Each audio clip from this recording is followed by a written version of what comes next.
This is for those already walking the path, ready to sharpen their understanding of how the universe actually works. Indeed. Yeah, this deep dive is really about recognizing the game of chess we're already playing. And crucially, learning how to outsmart our own old frequency. It's a direct, no-nonsense journey into principles usually reserved for those at the very top.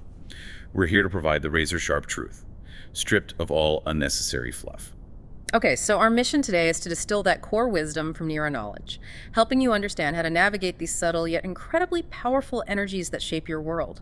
We'll explore why your current reality persists, why it feels stuck sometimes, and more importantly, how to consciously shift it by understanding yourself on a deeper level. Yes. We'll examine the book's central premise, which is that outsmarting reality isn't about changing the external world. Not really. It's about transforming your internal self.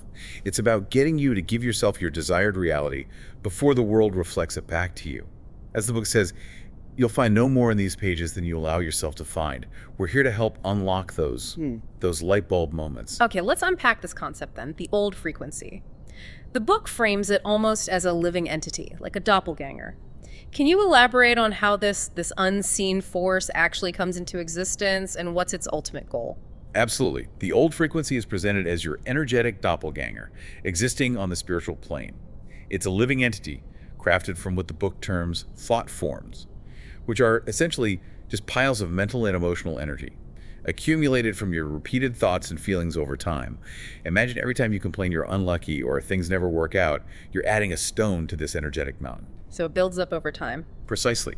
And the goal of this entity, this accumulated energy, is singular and relentless, simply to exist. It seeks to maintain the old reality you're trying to escape, even if it's detrimental to you. Its aim is to perpetuate itself by shifting from the spiritual plane into material manifestation. Right, so it's not just a metaphor for, say, bad habits or negative thinking patterns. It's presented as something more sentient, a kind of blind intelligence. Exactly. It's described as a spiritual parasite. Now, that sounds dark, but it's crucial to grasp it's not malicious in a human sense. Think of it more like a blind, automated energy pattern you've created from your own repeated thoughts and feelings. Its intelligence is simply programmed to keep itself alive. How does it do that? By feeding? Yes, by feeding on the very emotions it was born from. Frustration, irritation, anger, apathy, sadness, depletion, you name it. So when you try to shift your reality, this entity, this doppelganger, it will unconsciously sway events, circumstances, even people in your life. Why? To generate those familiar old feelings within you. So it can feed. It's just seeking its fix, you could say.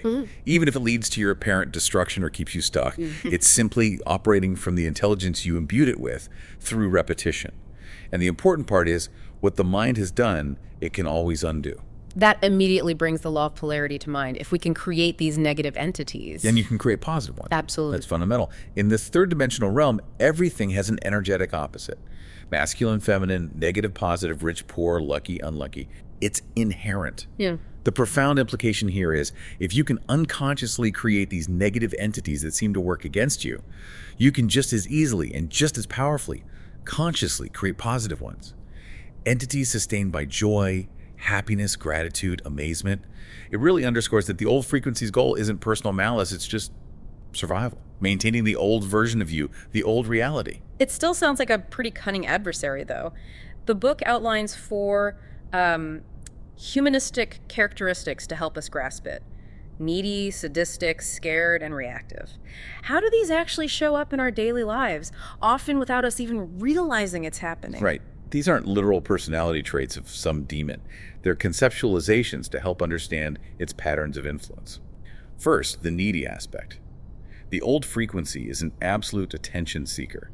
You know the saying, where attention goes, energy flows. It lives by that. If you can capture your attention, even for a fleeting moment, through some minor irritation or setback, it opens the door to get back in. So it orchestrates things. Yes, it orchestrates events, circumstances, people, situations, anything to reflect the old reality. It's desperately trying to pull your emotional energy back towards it, to nourish itself. The book calls it the best friend that occasionally ruins your life, because it's been with you through all those low moments, feeding off that energy. It needs to feed at any cost to you. And what makes it even more challenging is the sadistic tendency. It actually seems to thrive on our pain. Exactly. That's its food source. Pain, sadness, frustration, irritation. Those were the very emotions it was, as the book puts it, breastfed on. So when you start feeling calm, peaceful, maybe getting some traction towards a new reality, that's precisely when it tends to strike. The pullback. Yes. It's not random. It's described as a calculated pullback designed to stir up maximum emotional resistance. Why? To anchor you back in the familiar muck. It knows exactly which buttons to press because it is, in essence, a reflection of your past patterns. Your emotional reaction acts like glue, binding you back to the old frequency, and by extension, your old reality. Now, this might make you think it's actively trying to stop you, and in a way, it is, but underlying that is fear. It's scared. Scared of its own potential extinction as you genuinely shift. The moment you begin striving for more, moving in a new direction, breaking old patterns, it projects its fear of annihilation onto you. So that fear of change we sometimes feel might not even be ours. That's the insight. It wants you to unconsciously associate change itself with fear. It wants you to hesitate, retreat, maybe even self-sabotage. This isn't your inherent fear of the new. It's its defense mechanism kicking in. It knows that once you feel fear, real fear, it's only a matter of time before that negatively alters your frequency, which of course risks manifesting the very outcomes you dread. Fear, fundamentally, is just ignorant faith, isn't it? Guiding the universe towards what you don't want.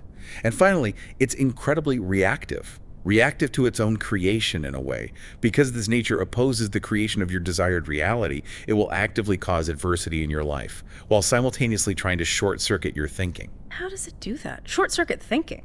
It wants to shut down any potential for higher awareness, for you to see reality clearly, beyond the illusion it perpetuates. It thrives when you're caught in a whirlwind of chaos, reacting emotionally without thinking. Because, as the book emphasizes, all transmutation first begins with awareness. So every emotional reaction you have, anger, frustration, sadness, blame it, strengthens and supercharges this old frequency. It's like taking an energetic detour right back to the very reality you're trying to leave behind. Okay, understanding this invisible adversary, the old frequency, is clearly step one. It's huge. But what do we do with that awareness when it tries to pull us back? When that adversity hits, how do we shift from being, tossed around by its influence to consciously designing our reality? This brings us to that crucial difference the book talks about, reacting versus responding. Yes. The practical path forward hinges entirely on awareness. Living by default, as the book calls it, means reacting. This is where you allow the external circumstances, the events out there, to imbalance your internal state in here. We're often wired to think we react to reality, but the deeper truth presented is that reality reacts to us. Your internal state is the primary reflector. So when your internal state gets swayed by external events, it then influences the external in kind. Creating a feedback loop. Exactly. A perpetual cycle of the reality you say you don't want. An internal imbalance creates the unwanted externally. Conversely, living by design means responding. This is where you consciously allow your internal state to balance the external circumstances. An internal balance, maintained despite external adversity, always leads to a balanced reality eventually. The book doesn't mince words. It calls the difference between reacting and responding life and death. Reacting is energetic death, leading back to the old. Responding is energetic life, leading to the new. To truly rise to your desired reality, you absolutely must rise above reaction and cultivate response. So when the chaos hits the bad news, the unexpected bill, the difficult interaction, how do we practically apply this responding mindset in the moment?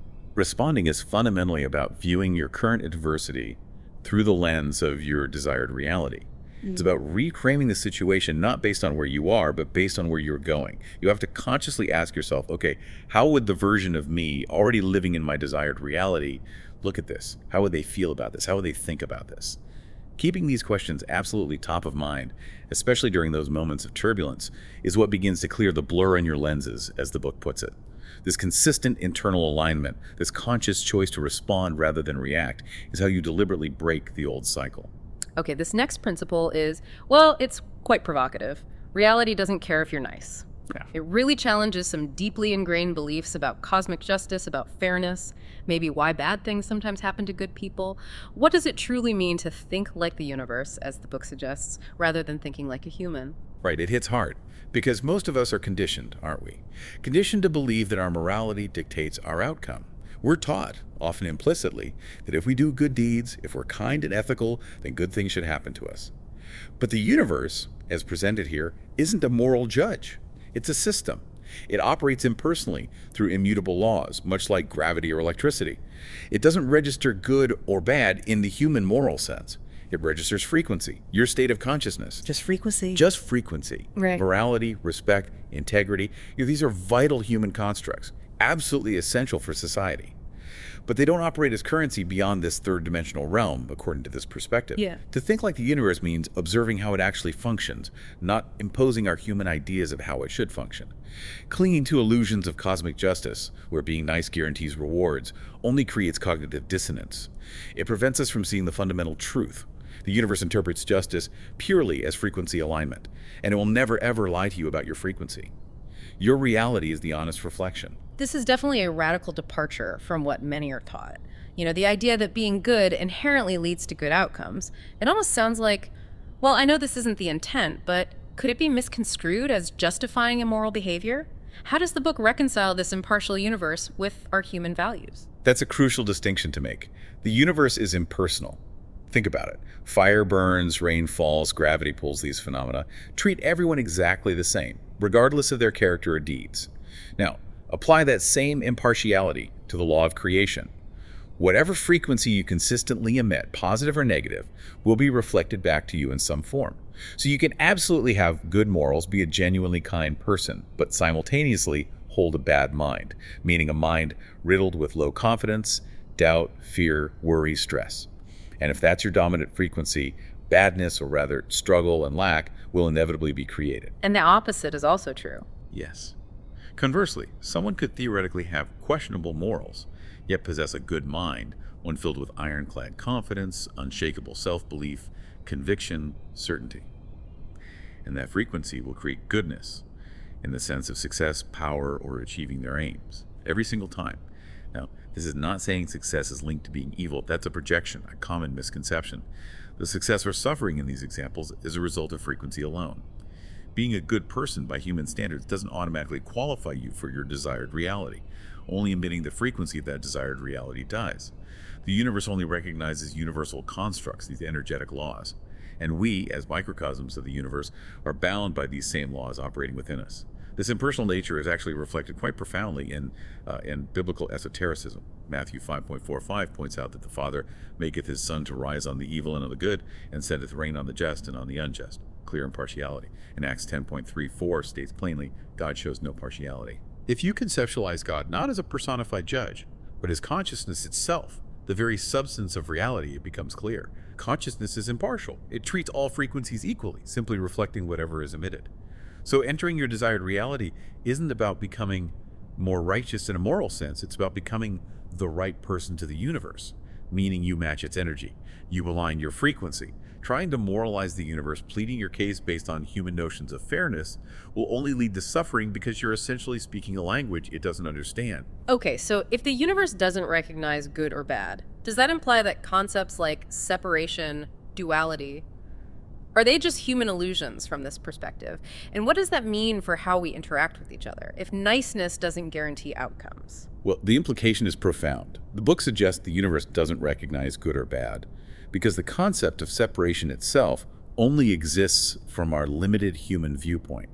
Fundamentally, everything is one, everyone is one. Consciousness is indivisible. Our human notions of good and bad are subjective judgments based on that illusion of separation. The universe operates with total objectivity based on energy. When we moralize the universe, especially when we're feeling frustrated or angry about perceived unfairness, we're actually just emitting a frequency of resistance, of lack, of injustice. And the universe, being impartial, simply magnifies that frequency, plunging us deeper into the very state we're complaining about. So you can't plead your case. You can't plead your case based on human rules. You have to become different. Emit a different frequency. Now, this absolutely isn't an excuse to be unkind or unethical. Far from it.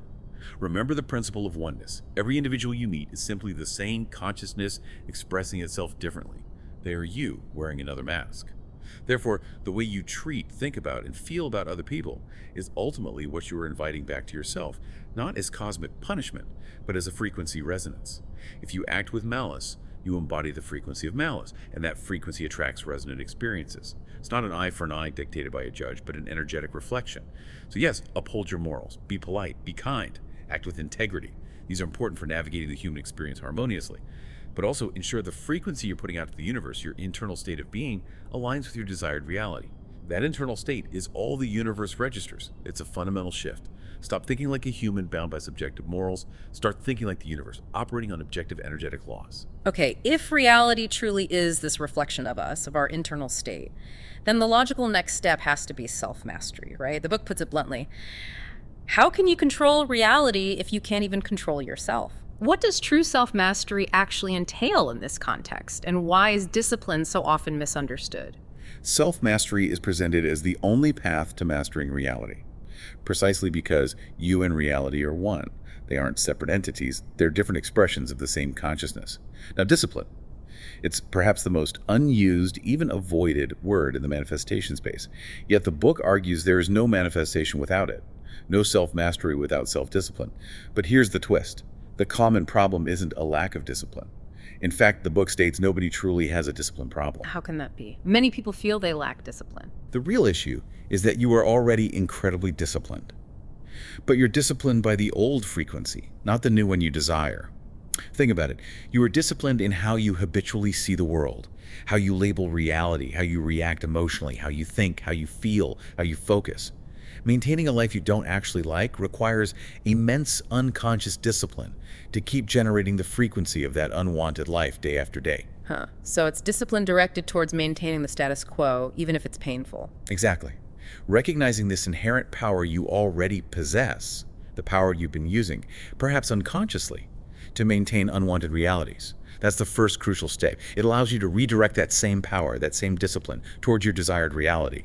The old frequency, that energetic doppelganger, wants to project the illusion that you are weak, that you lack discipline. Why? To hide the very power you've been using all along to sustain its existence, to keep you stuck in its frequency. Okay, so self-mastery isn't about acquiring discipline from scratch, but recognizing and redirecting the discipline we already have. Powerful.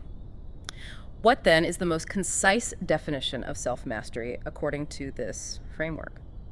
It boils down to one simple yet profound line: the ability to follow through on your own conscious commands. It's about establishing your word as law for yourself. The logic is inescapable. How can you expect to command the universe, which is a reflection of you, if you can't even consistently command yourself? The truth is, the book posits, through commanding yourself, you are commanding the universe. They are inextricably linked. This often feels like, well, like a battle with the ego, doesn't it? That internal resistance. But the book makes a crucial distinction. The ego isn't the enemy, it's a vehicle. How do we understand and master the ego to serve our desired reality rather than constantly being mastered by it? Yes, the ego. It's been given many names across cultures and traditions: the devil, the monkey mind, the lower self, the primal brain.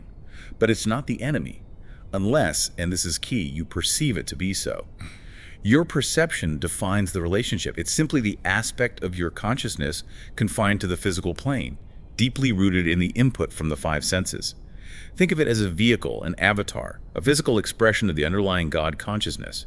It's designed to navigate this dimension to get you from one reality state to another. You are not your body. You animate this avatar. Mastery of reality, therefore, begins with controlling this ego, this vehicle, imposing your conscious will over its default mode of operation. Its default mode being? Its habitual ways of seeing, thinking, feeling, reacting, and focusing. The patterns ingrained by the old frequency. Operating on default mode only results in a default frequency, and thus, inevitably, a default reality. Self-mastery is about overriding that default programming. So, what are the most practical, actionable ways to begin mastering this ego, to install new programming? The book lays out a few key practical applications. First, and fundamentally, you must establish your word as law. No ifs, buts, or maybes. If you consciously decide and declare you'll do something, go to the gym, meditate, finish task, you must do it. Your mind keeps score. The book uses the acronyms ITFT, inability to follow through, and ATFT, ability to follow through.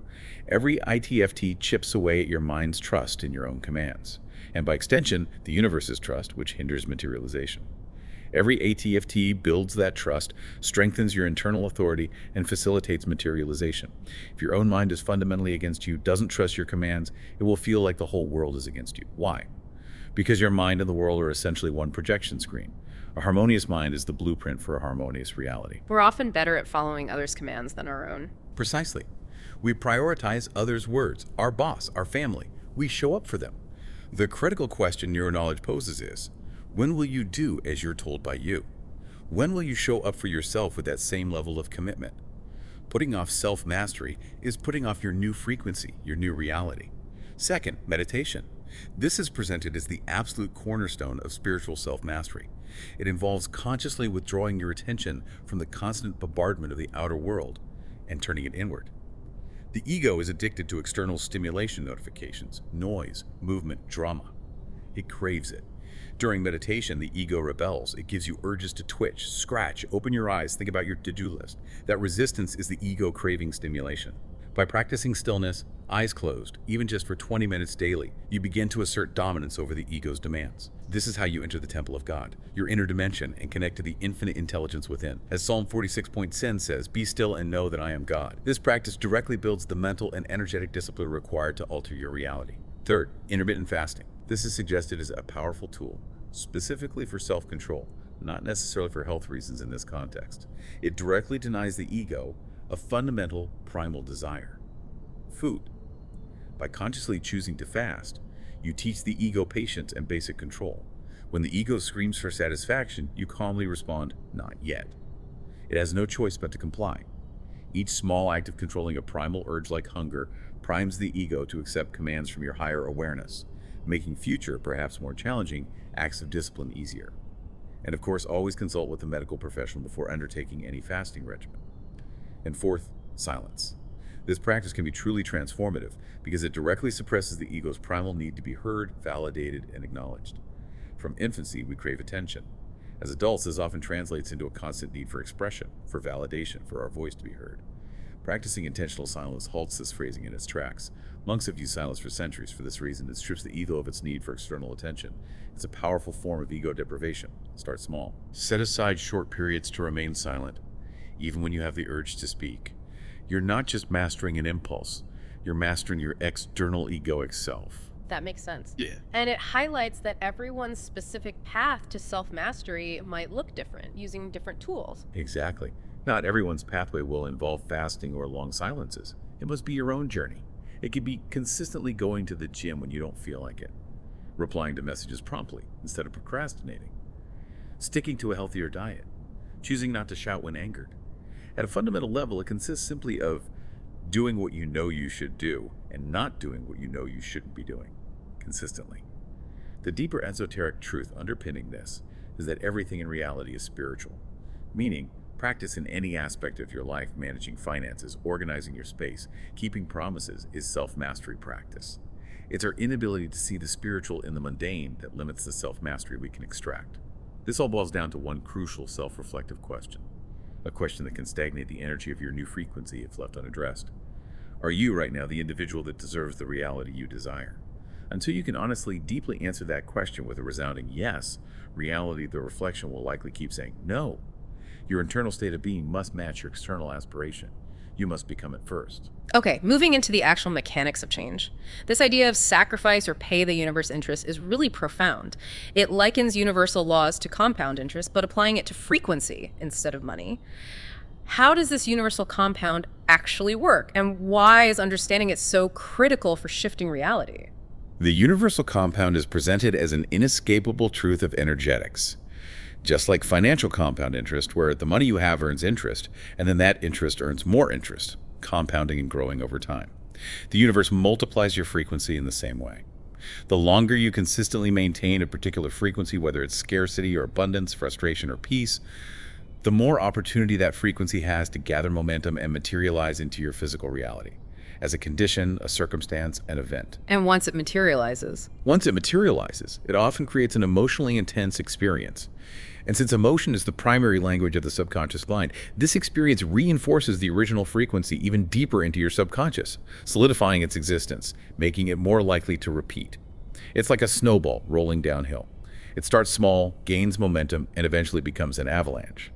If you're consistently dwelling in a state of scarcity, that frequency is compounding daily.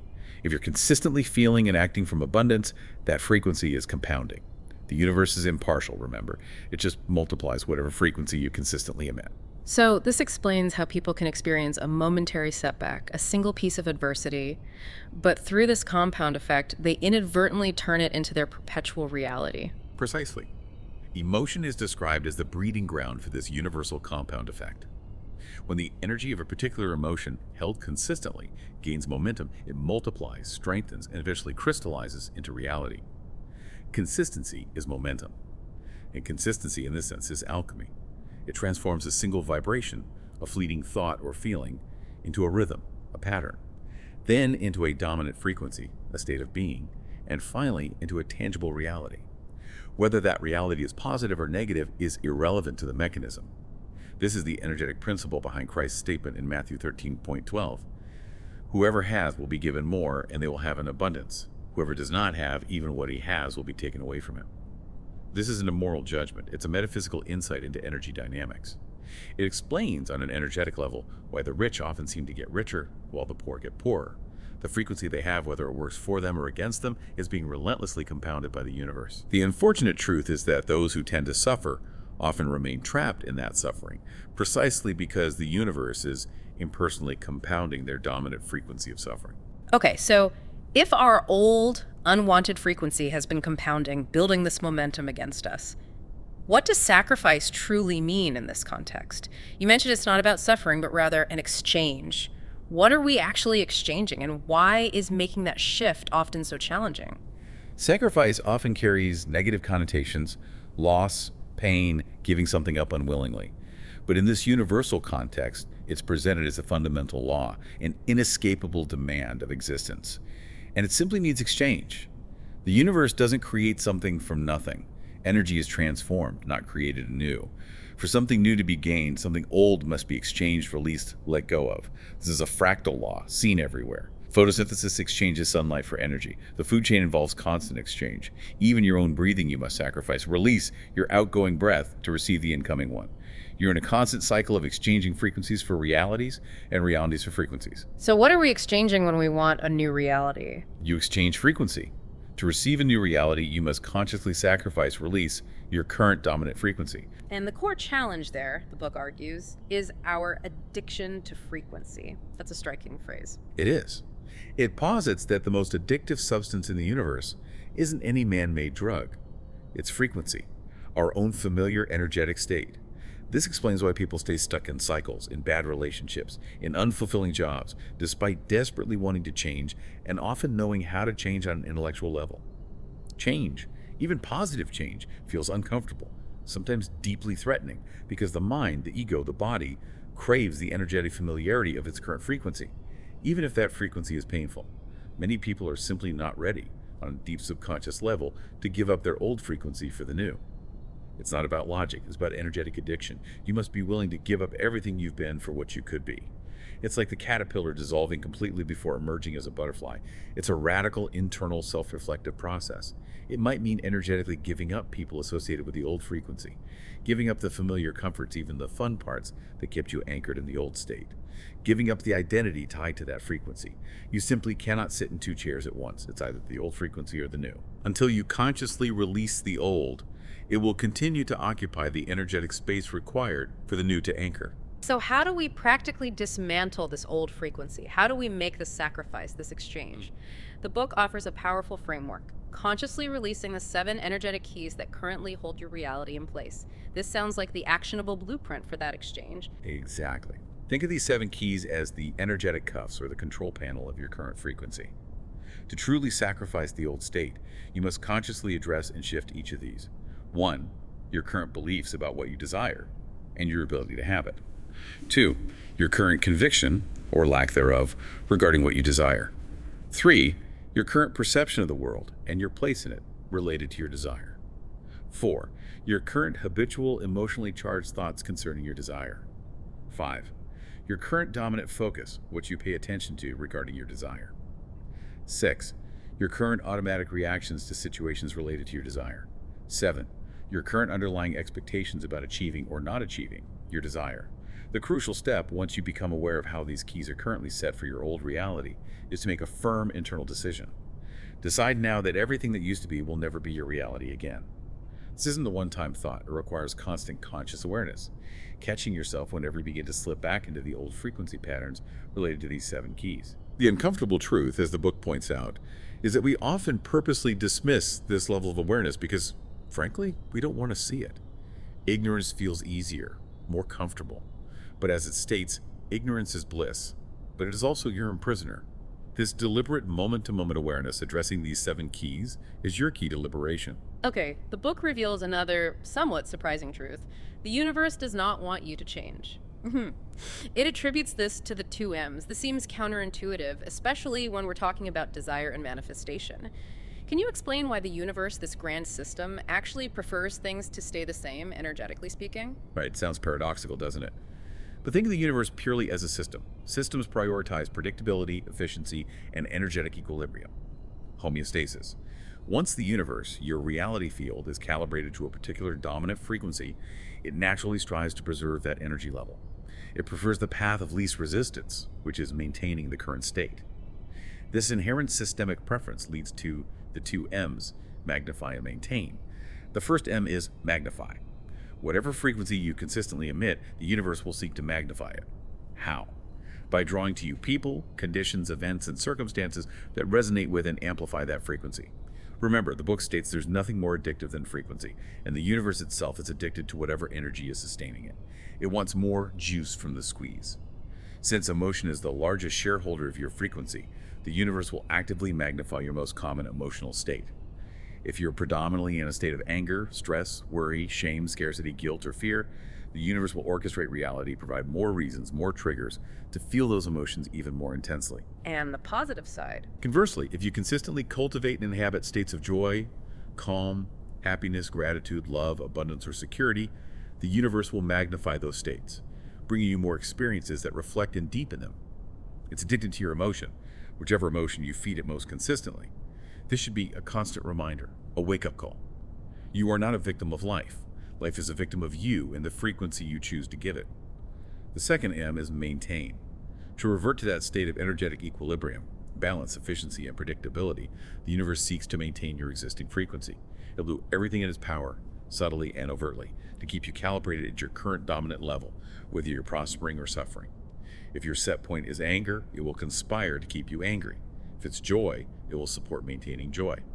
This mechanism is esoterically mirrored in Matthew 13:12 again. For whoever has, to him more will be given, but whoever does not have, even what he has will be taken away. It metaphysically explains the momentum we see, the rich getting richer, the poor getting poorer. The universe magnifies and then maintains whatever frequency you consistently emit. This means you will always find yourself in cycles. Always. The truth isn't about breaking the cycle, which implies destruction of energy. You must switch cycles. Energy cannot be created or destroyed, only transformed or transferred. So it's not about obliterating old cycles or creating brand new ones out of thin air. It's about consciously choosing to switch the cycle you're currently in for a different one that already exists as a potential frequency. Okay, if we're effectively trapped in a cycle by these magnify and maintain mechanisms, what's the very first practical step to switching into a new cycle? Awareness seems to be the constant prerequisite. Awareness is always the prerequisite for any conscious transformation. Always. Before expecting reality, the reflection, to change, you must first see that you have first changed. Internally. As the book says, it is vain to be dissatisfied with reality, but perfectly satisfied with yourself. The two are inseparable. So the first practical step is brutal, unflinching self-assessment. What is your typical day-to-day mood? What's your default daily attitude? What is your base emotional state, the undercurrent beneath the surface events? You have to define these things clearly, with absolute honesty. You can lie to others, maybe even yourself sometimes, but you can never lie to the universe. Your reality is the truest mirror, the most honest indication of who you are energetically. Are you consistently feeling defeated, irritated, unlovable, unqualified, worried about money, unseen, pinpointed accurately? And you will see that very feeling being reflected, magnified, and maintained in your external circumstances. After that honest awareness, the next step is transformation. And transformation in this context means consciously changing your typical day-to-day feeling to its energetic opposite polarity. Remember polarity, duality. Everything in our third-dimensional realm has an energetic opposite. Hot, cold, masculine, feminine, negative, positive. You are never stuck with only one option, even if it feels that way. The way you've consistently been feeling has a complementary energetic opposite. It's the same core energy, just vibrating at a different rate. Altering your habitual rate of vibration alters your dominant frequency, which ultimately alters your reality. And altering our vibration is really just a matter of altering our concentration, isn't it? Shifting our focus. Exactly. It boils down to focus. Unconsciously, you've likely been concentrating on aspects of your unwanted reality that reflect the very feelings you feel trapped by. This focus perpetuates the cycle. Polarities, the book suggests, are like living entities fighting for your energy, your focus. The dominant polarity you're stuck in actively tries to convince you that its opposite doesn't even exist or is impossible for you. Those who feel perpetually burdened find it hard to conceptualize feeling genuinely cherished. Those drowning in stress can barely imagine sustained peace. The polarity you focus on filters your perception, presenting itself as the only reality, hiding the truth of other available choices. To shift, you must first identify the complementary energetic polarity to your current stuck state. If you feel unseen, the opposite is feeling seen, unappreciated, appreciated, burdened, cherished, lacking, abundant. Then the crucial step, consciously shift your focus to find evidence of the existence of that desired polarity in your life already, no matter how small. The unwanted polarity you've been focused on has been filtering out moments when you did experience the positive. By actively looking for and focusing on instances, big or small, where you have felt loved, appreciated, competent, or experienced financial ease, you begin to starve the old frequency and feed the new one. For example, if you feel unlovable, deliberately recall and immerse yourself in the feeling of times people have shown you love, kindness, or appreciation. Realize you are capable of experiencing that. It exists within your field. This is a skill. It requires conscious effort at first, like building a muscle. But the more you practice this deliberate focus shift, the easier it becomes, and the faster the new frequency gains momentum. All right, now for what the book calls the annoying law of the universe. And it really is. You can only have what you already have, and if you don't already have it, you can never have it. This feels like a complete paradox, a trap. How on earth do we escape the wanting chair and actually get into the having chair, especially when our human definition of having is so tied to the physical? Yes, it is incredibly annoying, isn't it? Paradoxical. Until you grasp the universe's psyche, its operational logic. Wanting something is, energetically speaking, a confession that you don't have it. Think about it logically. You only truly want something that you perceive as separate from you, something you lack. The universe interprets this frequency of wanting, this energy of lack, as importance. You've made the thing important because you feel its absence. And importance energetically creates space between you and your desire. The bigger the perceived importance, the bigger the energetic gap. Which explains why needing something desperately often pushes it away. Precisely. It's why the people who seem to need money the most often struggle the most to attract it. Their intense need, their wanting, creates a huge energetic space. You cannot moralize the universe, remember. It doesn't adhere to human ideas of what should be based on need or deservingness. It only responds to what is, energetically. So you can't have any reality that you want, because wanting is an energetic confession of not having. And if you don't already have it on an energetic level, the universe, reflecting your state, won't give it to you physically. The only way to enter your desired reality is by occupying the having chair. Now, having for the universe is vastly different from our human definition. Our human definition is tied to the physical illusion, seeing it, touching it, possessing it materially. But the universe, operating beyond the illusion, doesn't take physical reality as the ultimate real. To the universe, having is your frequency, your state of consciousness. The mental and emotional declaration of who you are right now is not a game of manifesting things to you. It's a game of vibrationally aligning with the reality where those things are already normal for you. The less you want your desired reality, meaning the less importance and lack you attach to it, the easier it comes. Because the universe registers no energetic gap.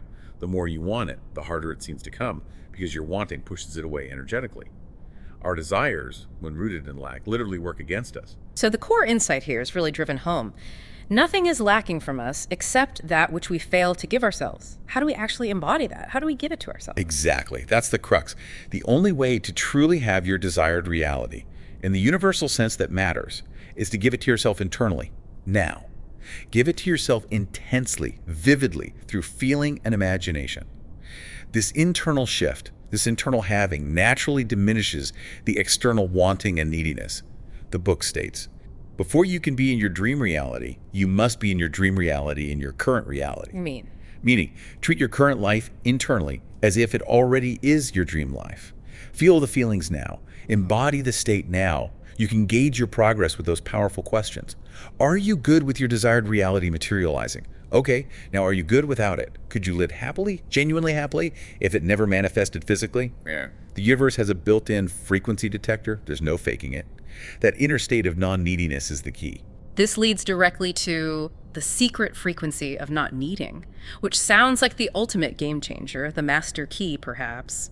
What is this secret, exactly? And how do we activate it when our very human nature seems programmed to need and want? The secret frequency of not needing operates on one simple yet profound rule. You can't have what you need, but you can have anything you don't need. You've likely experienced this countless times without recognizing the underlying principle. The strange thing about reality is how often the things we don't particularly want or care about seem to fall into our laps effortlessly, while the things we desperately want, need, and chase seem to constantly elude us. Right, the classic examples. Exactly. Think of the cliches, because they hold energetic truth. Finding your lost keys only when you stop frantically looking. Remembering someone's name the moment you give up trying. A great job offer appearing when you weren't even actively job hunting. Impressing someone when you're not trying to. Effortless creativity when you're relaxed. Falling asleep easily when you stop worrying about it. The harder you try, the less the universe complies. Why? Because the trying implies lack, need, importance, creating that energetic space. The core issue is this. When your desired reality feels like it can do more for you than you can do for yourself, when you place your sense of wholeness, happiness, or security in that external thing, you're unknowingly signaling to the universe that you've forgotten your true identity. Your true identity, the book emphasizes, is a materialization of God, a point of infinite consciousness. When anchored in that truth, you realize the external world has nothing to offer you that you don't already possess within your own being. From that place of inner sufficiency, you naturally become the source, not the seeker. Before you desire anything in reality, first become a source of it internally and, where possible, externally. If you seek more money, become a source by cultivating feelings of abundance and perhaps tipping generously or donating with genuine joy. If you seek love, become a source by radiating affection and appreciation. If you seek appreciation, become a source by expressing gratitude freely. This isn't about acquiring some new magical power. It's about shifting from unconscious use to conscious mastery of the creative power you've had your entire life. Those things you manifest effortlessly, your communication skills, your creativity, your ability to make people laugh, that's your inherent magic, which you likely take for granted because you don't need it. Okay, so practically then, how do we start looking at our desired reality, the thing we really want, as unimportant, as nothing, in order to activate this powerful frequency of not needing? It sounds so counterintuitive. When you desire nothing, the world will seek to give you everything. Think of Yeshua in the desert, biblically, offered all the kingdoms of the world by the devil, the personification of material illusion. Why was the offer made? Because he was unmoved by everything. The world had nothing to truly give him because he knew his source was internal. When you realize who you truly are, the material becomes secondary, insignificant in comparison. Paradoxically, the things that do nothing for you internally, the things you don't need for your sense of wholeness, will seek to do everything for you externally. Conversely, the things you believe will do everything for you, the things you desperately need, will end up doing nothing for you because your need pushes them away. To the universe, obsession is repulsion. Desperation is disrespect to your own inherent power. Activating this secret frequency simply requires you to look at your desired reality in the exact same way you look at the things you already materialize effortlessly because you don't need them, the things you take for granted. Look at your desired reality as unimportant. Look at your desired reality as insignificant. Look at your desired reality as if it is nothing. By consciously minimizing your perception towards your desired reality, you neutralize its energetic charge. You normalize it in your subconscious mind. If it feels normal and natural internally, it becomes normal and natural in your external reality. You take so many things in your life for granted precisely because they come effortlessly. Apply that same energy of nonchalance, of assumed possession, to your desired reality. This doesn't contradict the need for intense emotion during visualization or internal practice. Rather, the natural side effect of truly, intensely experiencing your desired reality internally is a reduced external desire and neediness for it. That's the sign you're aligning. This next principle, on earth as it is in heaven, directly links manifestation to an internal heaven. The book really challenges traditional religious definitions here, stating that heaven and hell aren't places, but states of consciousness within us right now. What does it mean to live in heaven metaphysically, and how does this connect to brainwave states? The statement is stark. No heaven, no manifestation. You will not materialize your desired reality until you learn to live in heaven first. And you're right, this isn't about some afterlife location. It's a metaphysical state, accessible here and now. Heaven is described as the immersion into the formless state of absolute awareness, a unification with the infinite intelligence. It's a state of profound inner stillness, peace, calm, complete fulfillment, a state where you desire nothing externally because you feel fundamentally connected to everything internally. As Luke 17:21 states, the kingdom of God is within you. Heaven isn't a place you get to, but a place you realize is already here, within you, always. It's the silent, aware backdrop behind all the illusions of the world, accessible the moment you surrender the need to seek externally for what only your inner self can provide. Hell, naturally, being the energetic polarity, is also a state of consciousness, not a fiery pit. It's an immersion in the physical plane, identification with the ego, being burdened by attachments, resistance, endless wants, and perceived needs. It's a state of misalignment from God, from source consciousness. While often associated with poverty or extreme hardship, the book notes that even very wealthy people can live in this internal survival mode, constantly stressed, anxious, fearful, triggering the primal brain, restricting awareness, and leading to a distorted, negative experience of reality, regardless of external circumstances. In a hellish state, one can only experience hell because reality is just immaterialized frequency. Any frequency maintained will be materialized. Apple seeds don't produce mangoes. A hellish frequency cannot produce a heavenly reality. And the book makes this fascinating connection between these internal states, heaven and hell, and our actual brainwave frequencies. How do our brainwave states act as the door to the subconscious mind? And why is relaxation presented as the absolute prerequisite for accessing this door? Yes, the alteration of reality requires altering consciousness. And altering consciousness fundamentally requires accessing and influencing your subconscious mind, the deep-seated programming. The subconscious mind, however, becomes more accessible, more pliable, only in specific brainwave states. We typically operate in beta waves, awake, alert, active thinking, our standard day-to-day mode. Then there are alpha waves associated with light meditation, relaxation, daydreaming. This is the gateway. Theta waves are deeper still associated with deep meditation, trance, REM sleep, the state often used in hypnosis, prime subconscious territory, and delta waves are deep, dreamless sleep. The key takeaway is the slower the brain waves, the closer you are to accessing the subconscious mind. So essentially, you're saying our busy, analytical, often stressed, awake mind generates these fast-trained beta waves. But to access the powerful, deeper levels of our subconscious, the realm where reality blueprints reside, let's call it the slow train, we need to shift into calmer, slower alpha and theta wave states. That's precisely the analogy used. Most people attempt to influence their subconscious, the slow train, while mentally operating in conscious beta waves, the fast train. They're trying to impress new ideas onto the deep mind while the surface mind is racing and resistant. Those living in a survival state, in hell, rarely achieve deep relaxation. They predominantly produce beta waves. Their attempts to visualize, affirm, or alter their subconscious often feel ineffective or forced because they're essentially trying to catch a train, alpha-theta access, from the wrong platform, beta. Conversely, those cultivating a heavenly state, calmness, peace, relaxation, naturally produce more alpha and theta waves. This makes subconscious access, and therefore reality alteration, feel much more effortless and natural. This ties directly into the esoteric meaning of John 3.27. A man can receive nothing except it be given him from heaven. It suggests that nothing on the physical plane Earth is attained unless you are first aligned with the frequency of heaven, the internal state. Think about it. The attainment of your desired reality would likely produce feelings of peace, calm, relief, bliss. Therefore, cultivating those states first can also bring your desired reality into being. Relaxation isn't just a pleasant side effect. It's the very gateway, the womb of reality. This establishes what the book calls the heavenly order of manifestation, perfectly encapsulated in Matthew 6.33. But seek first the kingdom of God, the internal heavenly state, and his righteousness alignment, and all these things material desires will be added unto you. Before chasing the material, the money, the partner, the career, you must first seek and establish the heavenly state of consciousness within yourself. Calm the waters before you attempt to set sail. The common issue is people believe that after getting their desired reality, then they'll feel complete, fulfilled, satisfied, calm, relaxed. But if you aren't already embodying those feelings internally, you cannot attract a reality that reflects them. If you don't have them now, you signal to the universe that you have their opposites: emptiness, unfulfillment, stress, chaos, and those are what will be reflected back. You absolutely must start from the state you wish to arrive at. Be internally fulfilled, satisfied, calm, and relaxed without your desired reality needing to change first. And then, paradoxically, all the things you want will be given to you because your internal state already signals that you have them.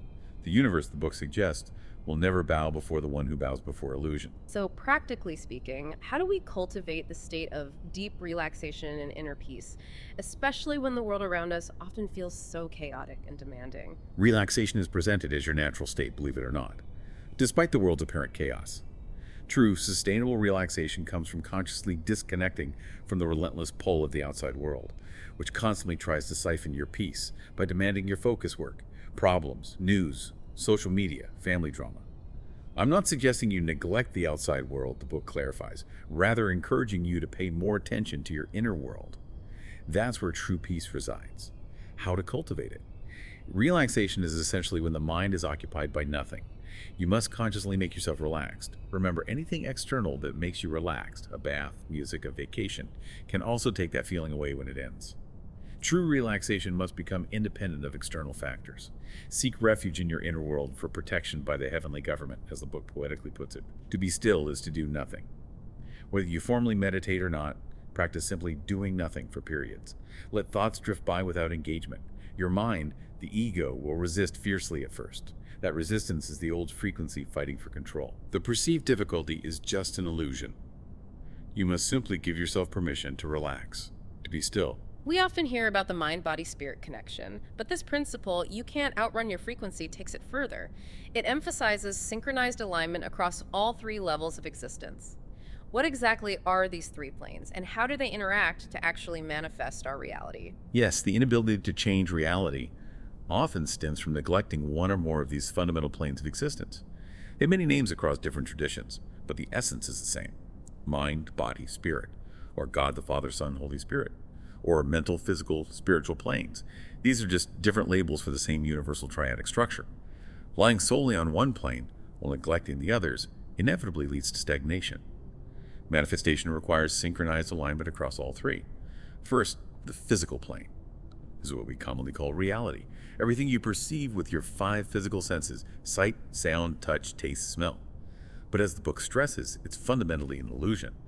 Scientifically, humans perceive only a minuscule fraction, roughly 0.00035% of the total electromagnetic spectrum, the visible light range. The vast majority of what's out there is invisible to our physical senses. Reality is compared to putting on a VR headset and completely forgetting you're wearing it. You're not seeing objective reality as it is, but rather reality is filtered and projected by your consciousness. This is the realm of effect. Think of it as smoke from a fire, ripples from a stone thrown in a pond, an echo of a sound. You cannot change an effect from the level of effect.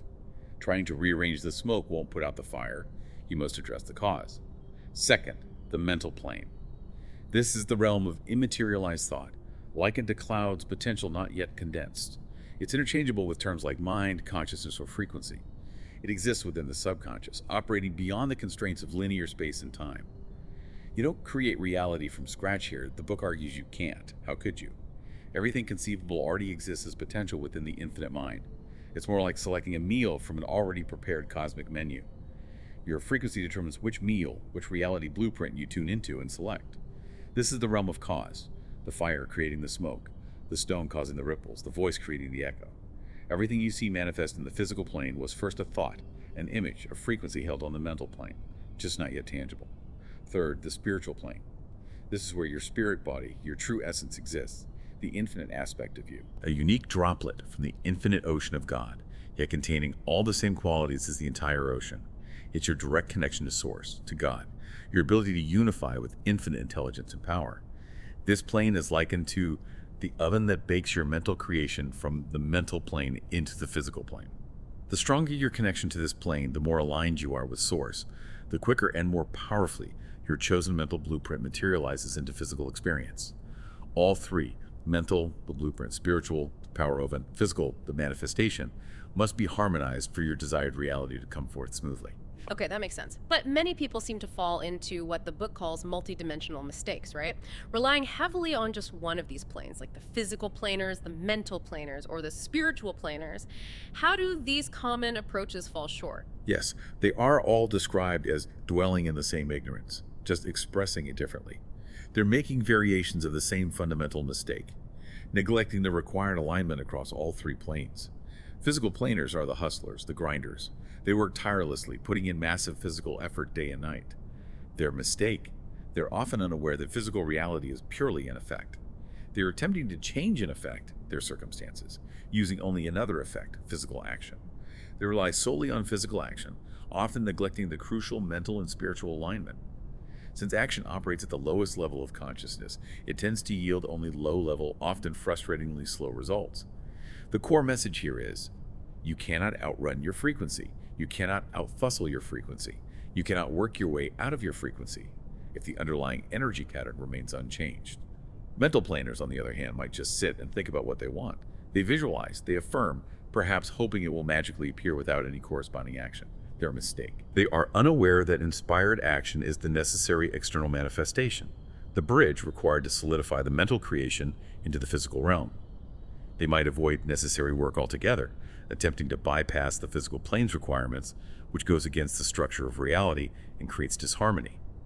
Spiritual planners might pray fervently, meditate for hours, focusing only on their connection to God or spirit.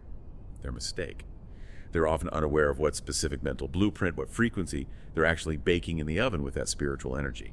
They might keep baking the same unwanted reality over and over because they haven't consciously chosen and aligned with a new mental frequency first. All three types remain stuck because they're not operating in holistic unison across the mental, spiritual, and physical dimensions. So, if action is necessary, but it's not sufficient on its own and must follow frequency, what is the correct multidimensional sequence for conscious creation? The sequence is presented as unviolable, a fundamental law of manifestation. Consciousness frequency, mental plane the cause, intuition, spiritual guidance, mental nudges, subtle impulses, inspired action, physical plane the effect, reality, the manifested outcome. It's a domino effect. Your dominant frequency determines the nature of your intuition, your inner guidance system. That intuition then delivers mental nudges, those subtle ideas, impulses, urges to act. These nudges then drive your inspired action, which ultimately creates your tangible reality. Consider the poverty frequency. It naturally leads to poverty-aligned intuition, poverty-based mental nudges. Don't risk it, play it safe, it won't work anyway, which leads to poverty-confirming actions, or inaction, resulting inevitably in a poverty reality. The same sequence applies to frequencies of unfitness, loneliness, or survival. The masses, the book argues, are constantly fighting against the current of the universe, which is simply the current of their own dominant state of consciousness. So instead of fighting the current down at the level of action or results, we absolutely must shift things at the highest level by altering the frequency first. Exactly. Change the frequency, the cause, and it creates a natural ripple effect down the entire sequence. The intuition changes, the nudges change, the actions feel different, more aligned, and the reality inevitably transforms. Remember, what you consider your destination is actually your starting location. You can only experience the reality corresponding to the frequency you are embodying now. However, being in the right frequency is only truly valuable if you can tune into your intuition and execute on those mental nudges. And that requires self-trust. Absolutely critical. The world, especially systems like traditional schooling, often programs us towards external validation and consequently self-distrust. We learn to doubt our inner knowing. If you don't fundamentally trust yourself, how can you trust your own intuition? How can you act on those subtle mental nudges with conviction? It makes the whole process fall apart. As the book puts it, many claim to trust God but do not even trust themselves. How can the universe trust you with a new reality if you don't trust your own inner guidance system? Self-trust is the crucial bridge for transforming frequency into tangible reality. Practically, then, how do we act on these mental nudges, these intuitive hits, especially when they might feel uncomfortable, unfamiliar, or even illogical sometimes? These intuitive downloads, these nudges, are described as being like schools of fish. They can be abundant, but they're often fleeting. You must learn to execute on them quickly, with conviction. If you hesitate, analyze too much, or let them slip by, you risk falling out of the aligned frequency and acting on different misaligned nudges later. Procrastination is often just stagnation caused by a misaligned frequency. Once you are truly aligned with your desired frequency, you'll often feel compelled to act. The action won't feel forced. It will feel like the next natural step. And yes, the mental nudges stemming from your desired reality, the one you're moving towards, will often feel uncomfortable or foreign. Why? Because you were literally stepping outside your energetic comfort zone, leaving behind the familiar frequency patterns. That discomfort is actually a positive sign. It indicates an energetic shift is occurring. These nudges can be anything, big or small. Apply for that specific job. Change that paragraph on your website. Reach out to that person. Start that diet today. Tell someone how you truly feel. Work on that creative project now. Pivot your business strategy. Quit the draining job. Break up the misaligned relationship. Finally, sort out that messy inbox. The guiding principle, the golden rule, remain steadfast. Frequency first, action after. When you're truly tuned in to the frequency of your desired reality, rest assured, the book says you will know what to do. The guidance will come from within. It might be subtle at first, but it gets clearer as you learn to listen and trust. Okay, this entire deep dive is centered around outsmarting reality. But then the book drops this bombshell. If you desire to change your reality, then you have lost the race before it's even begun. Manifestation, it argues, isn't really what most people think it is. How does this fundamental redefinition shift our entire approach? It's a core paradox, isn't it? But it's central to the book's philosophy. True manifestation, as presented here, has almost nothing to do with trying to change external reality. It's solely, entirely focused on changing you. Nothing will ever change until you do you first. Your external reality is simply a reflection of what you are subconsciously demanding through your dominant frequency. What you consciously want is often not what you subconsciously demand. What you demand is who you are, your state of being. This echoes the wisdom in Quran 13:11. Indeed, Allah will not change the condition of a people until they change what is in themselves. The moment you change internally, your frequency changes, and therefore what is reflected back to you must change. It's a law. Your frequency, your state of consciousness, remember, is the sum total of those 7 keys: beliefs, conviction, perception, emotionally charged thoughts, focus, reactions, and expectations. A common mistake is trying to alter just 1 or 2 keys, maybe changing beliefs intellectually, or trying to focus differently while neglecting the others. This creates internal contradiction, mixed signals to the universe. All 7 must come into alignment with the desired reality. Your current reality perfectly reflects your current alignment or misalignment of these 7 keys. When all 7 are harmoniously aligned with the new state, the new reality must manifest. Consciousness and matter are presented as the same fundamental energy, just vibrating at different rates, the classic steam and ice analogy. Every consistently maintained frequency has to eventually condense into its corresponding physical reality. It's not magic, it's physics, albeit subtle physics. The book also takes aim at some common manifestation myths that circulate widely. What are these key myths, and why does it argue they are so misleading? Yes, it debunks a couple of pervasive myths that can lead people astray. Myth number 1. You don't need to work to manifest. This is often presented as a spiritual bypass, a form of escapism. The book is clear. You can't escape physical work any more than you can escape the physical plane. While you're inhabiting a physical body in a physical dimension, inspired action is part of the equation. All successful grounded manifestation requires that synchronized alignment across all 3 planes: mental, spiritual, and physical. Hard, grinding work might be optional depending on your beliefs about ease, but work itself, aligned action, is mandatory. Myth number 2, thoughts create reality. This is an oversimplification, the book argues. Not all thoughts are created equal in their power to manifest. Only emotionally charged thoughts have the real potential to materialize. Why? Because emotion is the true language of the subconscious mind, the language of God, the language the universe understands. Emotion is literally energy in motion. Emotion. It's what alters a neutral thought's vibration, giving it power, making it resonate. If there's no emotional charge behind a thought or affirmation, it likely won't manifest. If there is strong, consistent emotion, it almost certainly will, for better or worse. Think of the universe as a vast warehouse, efficiently delivering whatever you order. Your frequency is the unique product code on your order form.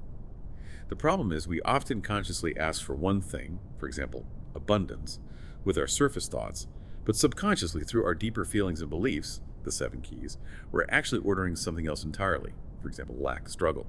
The warehouse delivers based on the subconscious order, the dominant frequency. Furthermore, the knowledge you have, the techniques you use, are only activated by the security you have in that knowledge, your conviction. Conviction makes even technically wrong knowledge right in its effect, while insecurity or doubt makes even the rightest knowledge wrong or ineffective. So, given all this, what is the true process of manifestation according to this perspective? The book heavily emphasizes not being emotionally dependent on seeing reality change. How do we actually achieve that state, that place of being genuinely good with it and good without it? This really gets to the absolute core of it. The true process has 2 fundamental parts. Part 1, Recognize it's an internal shift, not external change. The common perception is that manifestation is about changing reality. That very starting point sets you up to fail, according to this view. Your primary purpose might feel like changing reality, but the process requires you to realize the outer world is secondary, redirecting all significance to your inner world. Focus on the internal cause, not the external effect. Why? Because the more you seek evidence of reality changing, the more you affirm energetically that you haven't changed. You're still looking outside for validation. To desire change without first being the change is fundamentally against universal nature. It's purely about exchanging your current state of consciousness, your current setting of the 7 keys, for a new state of consciousness that vibrationally matches your desired reality. Part 2. Cultivate emotional independence. This is crucial. Ask yourself honestly, if you manifested your desired reality right now, this very second, how would you feel? Happy, free, secure, relieved, peaceful, etc. If your honest answer implies that you are postponing feeling those desired feelings until after reality changes, then that postponement itself is why it likely won't manifest. To grant the external world the power to dictate your internal state is a profound confession of dependency on reality. You're saying, I need you, external world, to change before I can feel good. And the feelings are the starting point, not the destination. Precisely. The feelings you envisage having after manifestation are actually the energetic starting point. They generate the necessary frequency now. Postponing them reinforces the frequency of not having it yet. This internal dependency also signals importance, which, remember, creates energetic space. If you need your desired reality to materialize before you allow yourself to feel, you'll never generate the frequency required to attract it. The world will never prove anything to you externally that you have not first proven to yourself internally. Achieving internal emotional independence means genuinely being good with it or without it. This isn't apathy, it's liberation. It's knowing your well-being comes from within, regardless of external circumstances. And paradoxically, when reality can offer you nothing that you desperately need for your wholeness, it will offer you everything. Ultimately, manifestation isn't doing, it's being. It's effortless and unconscious when you're aligned, like breathing. You've been manifesting your entire life, creating your current reality based on your past frequency. Learning conscious manifestation is simply discovering what you've already been doing unconsciously. You must rid yourself of your old frequency's trickery, attempting to convince you that you have a problem manifesting. You don't have a problem manifesting. You're just manifesting what you're currently being. Okay, there are countless techniques out there for manifestation, visualization, affirmations, scripting, etc. The book calls you the best technique and emphasizes conviction above all else. What's the true role of techniques then? And how do we use the specific exclusive technique mentioned in the book effectively? Techniques in themselves are presented as essentially useless without conviction. The only truth is you. The only law is the law of you. There's no magic bullet technique. Techniques are merely tools designed to position you to create, primarily by helping you shift your internal state, your frequency. It's your unwavering conviction in the process and your power in the technique itself that actually activates them. It's like the placebo effect, but applied to reality creation. As above, so below, the universe has its own placebo effect based on your belief. The book does outline an exclusive technique, structured in 2 parts, designed specifically to convince your subconscious mind that the internal experience is real, by generating intense emotion and vivid sensory detail. Part 1 is isolated visualization. The goal is purely internal conviction. 1. Clearly define your desired reality. No ambiguity. 2. Achieve deep relaxation and stillness, body loose, mind quiet. This is mandatory for subconscious access. 3. Imagine a brief scene featuring someone who cares for you, or your past self, or someone you admire, commenting on your already materialized desire. Make it natural, personal. 4. Include physical touch if possible. A high five, a hug, a handshake. This enhances realism for the subconscious. 5. Keep the scene very short and loop it continuously, like a mental movie clip. This prevents overthinking and embeds the feeling. 6. Feel the corresponding emotions deeply. Amplify sensory details, tone of voice, facial expressions, warmth of touch, if needed. The emotion should arise naturally from immersing yourself in the vividness of the scene. 7. Stop immediately if you feel strain or fatigue. Don't force it. Forcing creates resistance. Part 2 is integrating the internal shift into daily life. 1. Choose a single, simple sentence, something authentic you'd naturally say or think upon manifestation. For example, wow, I actually did it, or it feels so good to be here, or simply, thank you. Your first instinctive thought. 2. Clearly define the natural, exclusive feeling associated with that manifestation. For serenity, calm accomplishment, relief, freedom, not necessarily just ecstatic joy. 3. Repeat that short sentence silently in your head continuously throughout your day while simultaneously anchoring yourself in the feeling you defined. This isn't mindless chanting. It's about constantly returning to and dwelling in that desired emotional state. Fluctuations are normal. Just gently return without resistance. Simplicity is mandatory. Do not turn this into a chore or a rigid obligation. That generates negative frequency. Take breaks when needed. The book provides examples for love, job, income, physique, business success. Tailor the scene and feeling precisely to your specific desire. Remember, all manifestation is technically instant. The moment you successfully alter yourself internally, the shift has happened on the causal plane. You must transcend the third-dimensional illusion of time by fully immersing yourself in the state of your desired reality now. Once you have truly entered that state, the book asserts, you will not need to see reality change externally to feel secure in it. The anxiety about how long or when dissolves. There are no big or small manifestations to the infinite intelligence. Those are human concepts based on perceived difficulty. Your perception makes it big or small. Deem your desired reality as small, as easily attainable, to make it more readily materializable. Finally, you need to build your manifestation muscle, your conviction in your innate ability to materialize. This is built by consciously acknowledging and celebrating past manifestations, the things you already create effortlessly, often on autopilot. Recognize your inherent power. It requires patience, consistency, and celebrating incremental progress. Manifestation isn't creation, it is revelation. You're simply revealing, bringing into focus what already exists as potential within you and the quantum field. Okay, those phrases, just let go or just detach, they're everywhere in spiritual and manifestation circles, aren't they? Yet they often feel completely impossible, especially when the rent is due or you deeply desire a loving relationship. The book suggests this difficulty arises because we often don't know what you truly want. What does that mean? How can we not know what we want? It means you don't want the thing itself nearly as much as you think you do. Your true motive, whether you realize it or not, shouldn't be focused on changing the external reality, the thing. It has to be about changing you, your internal state.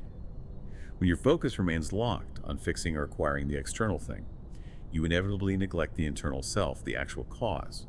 And so you continue unconsciously creating the unwanted reality from the inside out. Most people, the book says, want things without things wanting them. They're chasing external objects or circumstances, trying to catch cheetahs, when it's far easier energetically to become the frequency that naturally draws those circumstances to you. What you truly want, deep down, is almost never the physical house, the specific amount of money, the particular person. You want how you imagine those things would make you feel. Accomplished, secure, free, relieved, peaceful, loved. All we want in life is frequency. We desire a different state of consciousness, a specific feeling state that we currently believe is missing from our lives. And this brings us back to that paradox. Wanting is an energetic confession of lack. The universe registers, I don't have this feeling state. And that lack is precisely what gets reflected back. To want is to decline what you could have, energetically speaking. Remember the difference between human having, physical possession, and universal having, vibrational possession. Human having is tied to the physical world, the illusion. Universal having is your current mental and emotional state, your dominant frequency, which dictates the reality you align with. The universe honors vibration above all else. To vibrationally possess your desire, you must have it internally first. By consciously occupying that mental attitude, that frequency, that state of consciousness now, regardless of external appearances. It's about you giving yourself the feeling, the state that you mistakenly think you're missing, realizing you've always had the capacity for it within you. So, the ultimate secret to detachment, to letting go, isn't about forcing indifference or suppressing desire. It's actually about intensely feeling the desired reality internally now. Precisely. That is the light bulb moment. The more you immerse yourself in feeling how you'd feel upon attaining your desired reality, the less you need it externally, and that's how you detach or let go. Detachment isn't apathy, it's energetic sufficiency. It arises naturally when the internal feeling state is so real, so satisfying, that the external manifestation becomes less critical for your sense of well-being. Most people chase external illusions, the career, the looks, the partner, the money, running frantically in the wrong direction, straying further from what's truly real, which is their own internal state. Detachment occurs naturally when you detach your well-being from things that don't truly exist as independent sources of power, which is everything external to your own consciousness. Letting go is letting go of the illusion that anything outside yourself is required for your fulfillment. We've established frequency first, but action is still a necessary component in this physical world. So, how do we know exactly what action to take? How do we navigate without just blindly hustling or relying on our limited, often fear based egoic perception? The blueprint, the guidance, already exists within you. Whether you conceive of it as tapping into parallel universes where you've already achieved it, or simply accessing the infinite intelligence within, the answers are waiting. The common mistake isn't necessarily taking the wrong action, but taking action while vibrating at a frequency that contradicts your desired reality. The wrong frequency, even with the right action, will always lead to the wrong reality. You simply cannot outhustle your frequency. The masses often live in misaligned frequencies, taking massive, often frantic action without realizing that action itself doesn't create reality, only frequency does. Action expresses frequency. They're like flies banging against a closed window pane, trying to force their way through with effort alone, exhausting themselves. Your ego, your conscious physical mind, relies primarily on the five senses. Its awareness is inherently limited. It sees everything from the lowest level of consciousness, the physical plane. Consequently, it fixates on external action as the primary means to change effects, trapped in that loop of trying to manipulate effects without addressing the underlying cause. All actions, results, and changes visible on the physical plane are themselves effects, not primary causes. They are expressions of a deeper energy. This is why action alone will never fundamentally alter your reality's trajectory if the core frequency remains unchanged. The only way to change an effect sustainably is to change the cause, the frequency. So as we revisited earlier, the inviolable sequence always starts at the highest level. Your frequency consciousness dictates your intuition, which guides your mental nudges toward the right inspired action, which shapes your reality. If you're holding a frequency of poverty, your intuition will naturally bring poverty-aligned ideas and warnings. Your mental nudges will push you towards actions or inaction that reinforce poverty. The resulting reality confirms the initial frequency. You cannot jump tracks mid-sequence. You must change the engine to frequency. And this guidance, the right path, comes through that intuition and those mental nudges. But how do we learn to trust these internal signals? Especially when, as you mentioned, society often programs us to second guess ourselves, to rely on external authority or logic instead. Yes, the world actively programs self-distrust. From a young age, external validation often overrides internal knowing. If you don't fundamentally trust yourself, you won't trust your intuition.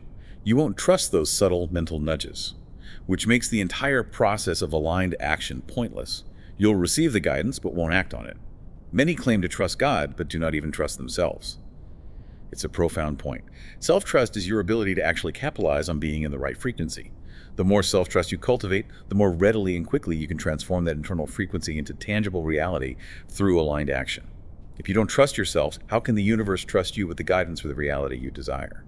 So, practically then, how do we act on these subtle mental nudges swiftly and with conviction, overcoming that programmed hesitation? These intuitive downloads, these nudges, are often fleeting, like those schools of fish.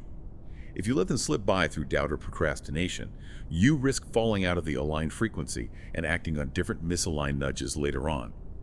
The speed and certainty of your execution directly reflect your level of self-trust and conviction in the new frequency. Once you are truly tuned into your desired frequency, you'll often find yourself compelled to act on the corresponding nudges. It won't feel like a struggle against resistance. It will feel like the natural, obvious next step. And remember, these nudges originating from your desired reality, the reality you're becoming, will often feel uncomfortable, unfamiliar, or even illogical to your old way of thinking. Why? Because you're stepping outside your energetic comfort zone. That discomfort is not a stop sign. It's a signal of energetic shift and growth. These nudges could be anything. Apply for that specific job, not the sensible one. Change the wording on your website this way. Reach out to that person unexpectedly. Start the new diet today. Finally tell someone how you truly feel. Work on this creative idea now. Pivot your strategy, quit the job, end the relationship, sort out that chaotic inbox now. The guiding principle is unwavering. Frequency first, action after. When you're truly aligned internally, you will know what action to take. The guidance is inherent in the frequency itself. This next point feels incredibly potent. If someone or something can control your emotion, they or it can control your whole reality. Why is emotion described as the largest shareholder of your frequency? And how does it function as the true language of the subconscious mind? It's not an exaggeration. It's presented as fundamental energetic law. Think of the ancient wisdom. He who makes you mad is your master. Emotion is energy in motion. Emotion. If you can consciously control your emotion, you control the energy it generates. That energy dictates your vibration, which sets your frequency, which ultimately determines your reality. Most people operate under the belief that their emotions are largely out of their control, reactive to external events. That very belief creates a reality where their emotions appear to be out of control. It's a self-fulfilling prophecy. The paradox is stark. How can you possibly expect to control your reality if you maintain the belief that you cannot control your own emotions, the primary driver of your frequency? Emotion is the largest shareholder. Its influence creating a domino effect throughout your entire experience. Your baseline emotional state, your attitude, your subtle way of thinking and feeling acts as the central unfolding point of your reality. Negative emotions, fear, anger, resentment, worry, act like energetic glue, binding you to negative conditions and circumstances. Positive emotions glue you to positive ones. If negative emotional charges aren't consciously transmuted, they solidify adversity, reinforcing the old frequency through that compound effect we discussed. You can consciously control your emotions. Perform the quick thought experiment mentioned. Close your eyes, relax deeply. Now vividly imagine a loved one, someone you adore, and allow yourself to feel the love, the warmth. Notice how you generated that feeling. Now shift. Imagine perhaps their grave or some other deeply sad scenario, and allow yourself to feel the sadness, the grief. Notice again you consciously conjured those feelings through focus and imagination. Most of the time we do this unconsciously, reacting to external triggers, failing to realize the control mechanism still lies within us. The moment you truly awaken to your ability to consciously choose and generate your emotional state, regardless of externals, you effectively have reality in the palm of your hand. Detach from the pervasive illusion that emotions are above you or happen to you. Emotion is the true language of the subconscious mind. It's the language of God, of the universe. Miscommunication with the universe, failed manifestations, often stem from not speaking this primary language. Trying to impress the subconscious with purely intellectual thoughts is like trying to communicate profound feelings using only mathematical equations. This is why affirmations without emotion are dead. Visualization without emotion is dead. Emotion is what supercharges frequency, what gives thoughts creative power. The heart, consistently emphasized in ancient scriptures, the Bible, Quran, Kemetic text, is pointed to as the key organ in this process. Proverbs 23.7. For as he thinketh in his heart, so is he. Not just intellectual thought, but thought backed by the feeling state of the heart. Proverbs 4.23. Keep thy heart with all diligence, for out of it are the issues of life. All life experiences flow from the state of the heart. Suffering often stems from distorted, unhealed, low-frequency heart states. Modern science confirms this ancient wisdom. The heart produces an electromagnetic field measured to be 60 to 100 times larger and more powerful than the brain's field. The heart is an immense generator of frequency. Okay, so practically then, how do we use emotion consciously to our advantage?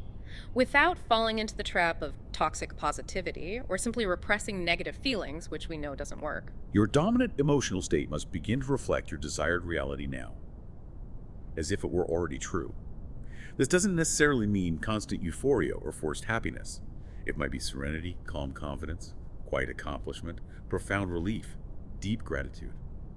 Whatever feeling state genuinely corresponds to your fulfilled desire. The exclusive technique we discussed is designed to help generate and anchor this feeling internally. As you successfully cultivate and experience your desired reality internally through feeling, your external desire or need for it naturally diminishes. This lessening of need is the signpost that you are aligning vibrationally, which is the ideal state for manifestation. Negative emotions aren't inherently bad. They are vital signposts, indicators of misalignment. They signal that your consciousness, your focus, is currently locked onto something unwanted, something resonant with the old frequency. The old frequency wants to immerse you in emotional turbulence. Why? To hijack your state, alter your frequency back to its familiar territory. When emotional turbulence is introduced within, it's like the lens of your perception gets smudged, making it difficult to see clearly, to access solutions, or maintain the desired state. The key to navigating negative emotions without suppression is an 8-step process the book calls emotional alchemy. It's about transmuting the energy, finding the hidden gift within the adversity. 1. Relax. Find a quiet space, sit or lie down comfortably. 2. Bring it to mind. Gently put the adversity or the negative feeling into your awareness. Don't push it away. 3. Feel fully. Allow yourself to experience the full depth of the emotion without resistance, without judgment, without creating stories around it. Just feel the raw sensation. 4. Stay until it shifts. Remain present with the feeling until its intensity naturally begins to fade. Don't rush it. Allow it to process. 5. Reach neutrality. As you stay present without resistance, the emotional charge will eventually dissipate, leaving a state of neutrality or emptiness. 6. Extract the seed. From this place of neutrality, ask yourself, what is the hidden insight here? What perspective shift does this offer that actually supports my desired reality? E.g., this challenge is forcing me to become stronger, more resourceful, clearer on what I want. Find the embedded seed at the opposite polarity. 7. Feel the shift. Focus intently on this new, empowering perspective or insight. Allow the positive emotions associated with it, strength, clarity, gratitude, to fill you. 8. Integrate. Return to your day, consciously keeping your focus anchored on that positive seed, that transmuted perspective. This process is adaptable to literally any adversity: an empty bank account, an eviction notice, difficult people, health challenges. It fundamentally shifts your concentration and dissolves the negative emotional charge. Remember, what you resist persists.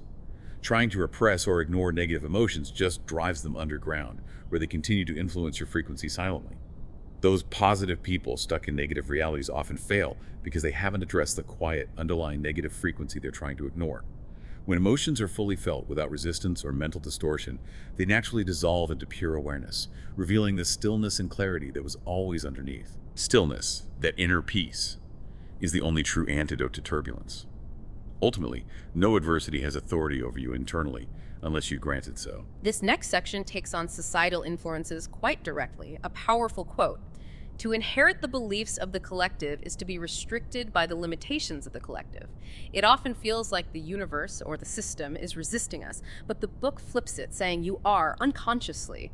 How does society's own energetic equilibrium create this collective frequency that can unknowingly limit our individual reality? Right. Just as the universe prefers balance and efficiency on an individual level, maintaining your calibrated frequency, society, which is simply a collection of individuals, each a walking universe in effect, forms a kind of societal universe with its own energetic equilibrium. And the equilibrium point for society is overwhelmingly conformity. This collective consciousness, this hive mind, is created from the accumulation of shared collective thought forms, beliefs, and fears over generations. It seeks to maintain its own existence by materializing itself in the lives of individuals who adhere to its frequency, who conform. These widely accepted collective truths often act like Trojan horses. They appear logical, rational, sensible, based on common experience ideas like making a lot of money requires sacrificing your soul, or all the good partners are taken, or dating is terrible these days, or there are just no opportunities for people like us. These ideas are absorbed, often unconsciously accepted as reality, and then diligently materialized by the individuals who hold them, reinforcing the collective belief. The book states bluntly, you can't have the same frequency as the average individual and think that your reality will be an exception. To experience an exceptional reality, you must first become an exception mentally and energetically. You must consciously refuse to accept the world's limiting truths as your own. The book makes a challenging point. Often, good people conform to avoid rocking the boat, while bad people, those who defy norms, simply refuse to conform and often achieve more material success because of that refusal. It implies that materializing our own desired reality might require us to become bad in the eyes of the collective. How does this social contract operate on evolutionary, social, and energetic levels to keep us conforming, often against our own desires? The social contract is described as this deep, usually unconscious agreement we make to gain love, acceptance, and approval by conforming to the expectations, beliefs, and limitations of others, family, peers, society. It operates powerfully on three interconnected levels. Evolutionary. Our primal brain, concerned with basic survival, equates belonging to the tribe with safety. Being cast out historically meant almost certain death, so deep down, not belonging feels terrifying, like annihilation. This ancient programming drives us towards conformity, even when it's detrimental to our growth or happiness. Think about that comfort felt when failing alongside friends versus the guilt felt when succeeding alone.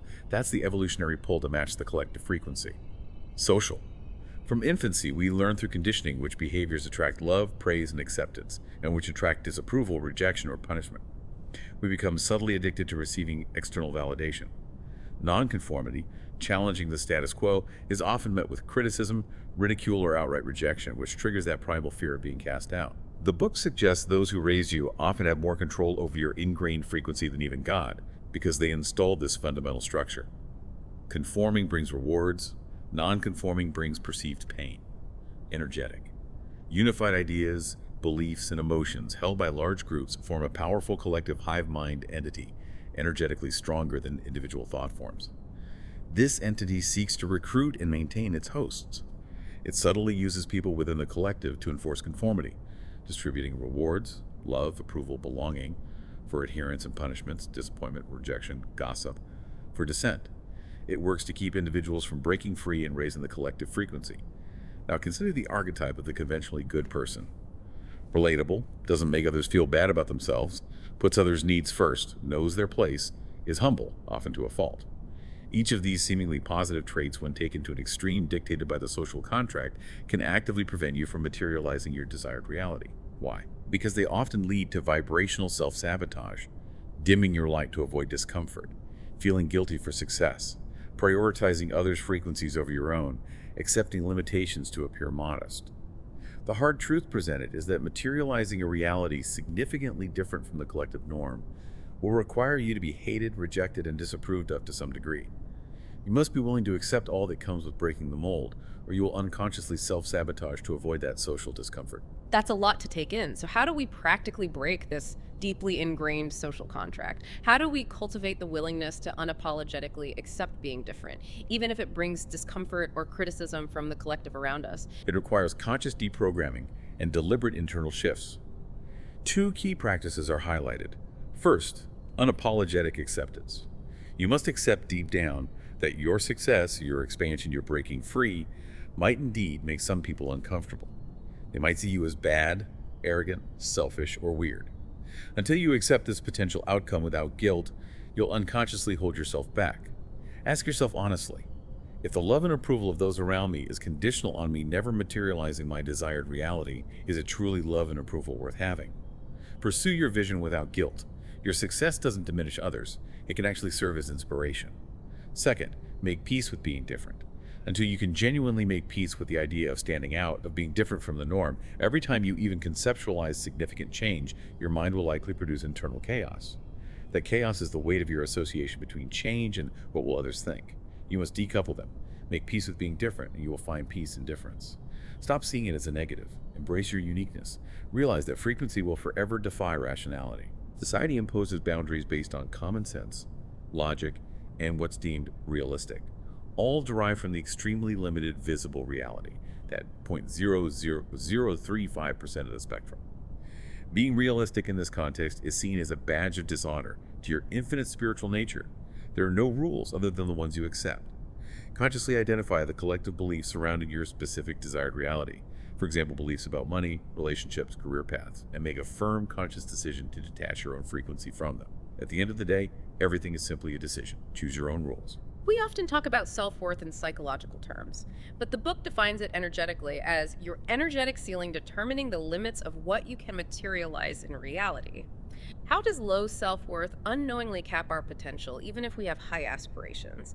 And what's the crucial difference between merely believing we deserve something and truly knowing it deep down? High aspirations are essentially useless if they collide with low self-worth. Why? Because you won't feel worthy of achieving or sustaining them. The book states a critical law.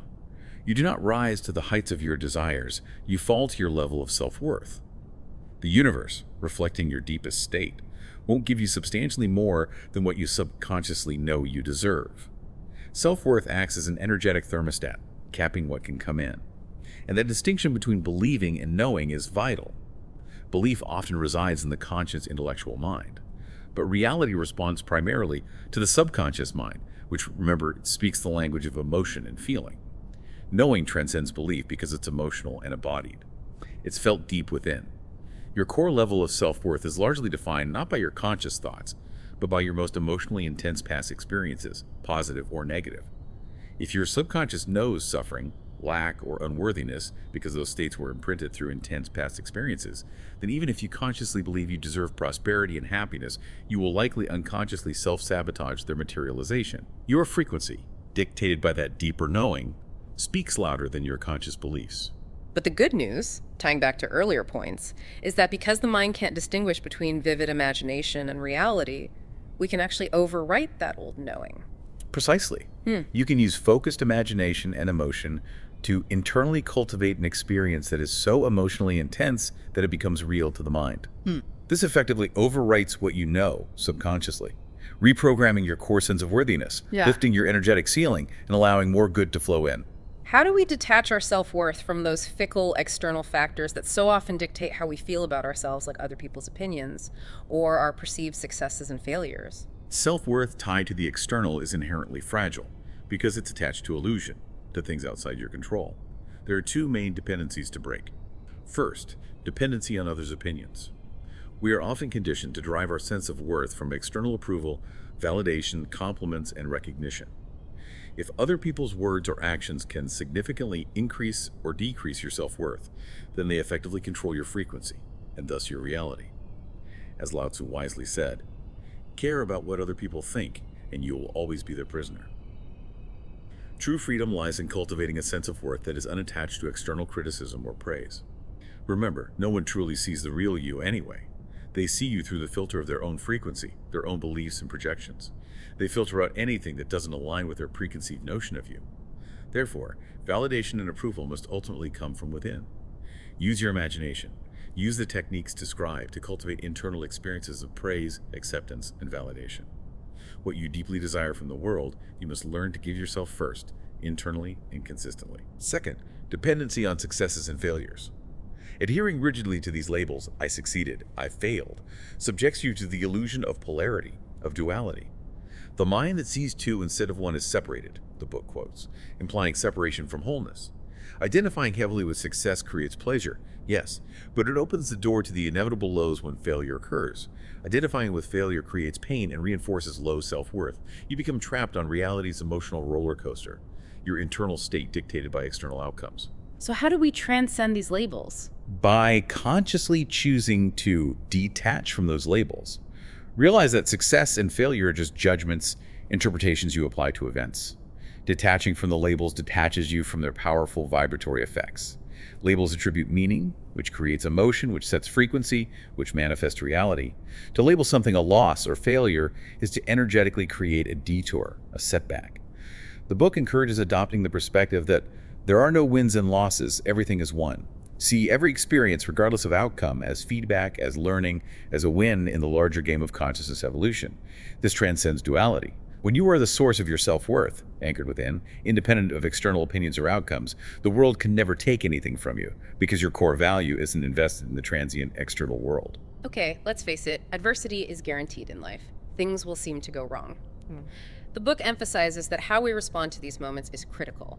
It determines whether we reinforce the old, unwanted reality or use the challenge to solidify the new one. What are the 4 critical ways the book suggests for dealing with these inevitable challenges without slipping back into those old, disempowering patterns? Yes, adversity is inescapable. It's part of the human experience, part of the game, but it's not the end-all, be-all. Your response to it is where true alchemy lies. How you handle reality seemingly going wrong determines whether you spiral back into the old frequency or leverage the moment for growth. There are 4 key approaches. 1, give yourself grace. This is crucial. You've likely been asleep, operating unconsciously from the old frequency for far longer than you've been awake, consciously choosing a new frequency. So inevitably, the momentum of the old frequency will occasionally feel momentarily stronger. You will slip up. The old frequency actually sets a trap here, the trap of striving for absolute perfection in maintaining the new state. It knows you'll eventually fail, stumble, or react unconsciously. And when you do, it wants you to descend into its preferred emotions: hopelessness, frustration, guilt, self-blame. Ah, the guilt spiral. Exactly, that's the scam. Feeling guilty or beating yourself up after a slip binds you energetically right back to the old frequency. The book reminds us, you can't be high frequency all the time. Frequencies naturally oscillate. It cites the law of rhythm from the Kabbalion. Everything flows out and in. Everything has its tides. All things rise and fall. Falling back occasionally is normal. You can't fight the natural tide of energy. Release the guilt and frustration. Recognize that the only reason you've fallen is because you've risen. You wouldn't notice the jip if you hadn't achieved a higher state. Focus instead on past wins, times you did maintain the new frequency. Feed the new frequency by tapping into the memory and feeling of those successes. That positive energy can never be destroyed. 2, transcend the label of wrong. Things only seem to be going wrong because you are adhering to that specific interpretation, that illusion. Reality is only unmovable, only wrong to the degree that you are rigid in your perception. You make the laws of your reality based upon your conviction. If you deeply believe things are going wrong, your frequency reflects that lack and struggle, and reality conforms. You must consciously work to eradicate the concept of wrong from your vocabulary and your internal reality map. Everything in reality simply is. It's neutral energy. Attributing moral judgment, this is wrong, this shouldn't happen, to the impersonal universe only leads to pain and resistance. Think of God, or source consciousness, as existing beyond duality, beyond human concepts of right and wrong. God has no true opposition. The devil is a lie, in the sense that there isn't an equal opposing power, only the power you give to illusion. There's only one fundamental power. Every path ultimately leads back to source unless you create detours by believing things can go fundamentally wrong. See apparent wrongs instead as delayed consciousness, necessary contrast, or energetic space being cleared for your desired reality to emerge. 3. Alter how you look at life. Your perception, how you choose to interpret events, is constantly being used against you by the old frequency. Life itself, the book argues, is inherently meaningless. Not valueless, but devoid of inherent fixed meaning. The meaning you attribute to any event is just that, an attribution, a choice. Therefore, you can choose to alchemize reality through perception. Choose to see everything apparently going wrong as a sign that everything is actually going right on a deeper level. Perhaps it's a necessary redirection, a test of your resolve, a strengthening process. The difference between perceiving it as wrong versus right is purely vibrational. And vibration is always preceded by concentration, by focus. If you focus on what's wrong, you feed the frequency of wrongness. If you deliberately focus on how it could be right or serving you, that becomes your dominant frequency over time. Concentration is more powerful than your intention. Where is your focus? 4. Stand calmly among the chaos. Remember the principle. The world can only give you what you give yourself first. External chaos persists only as long as internal chaos exists within you. Cultivating internal peace, stillness, and calm, even amidst external storms, is the only way to dissolve that external chaos. You must reclaim your power. The power that seems to be fueling the external chaos is actually yours, projected outward, externalized. You unconsciously project your own strength onto the problem, making it seem powerful. Any control the external has over you is only what you give it.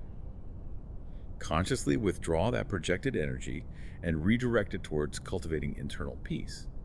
The waves outside of you can only be brought to stillness by the stillness inside of you. Ultimately, things not working is an admission that you have not shifted internally to such a degree that your mind has accepted your desired reality.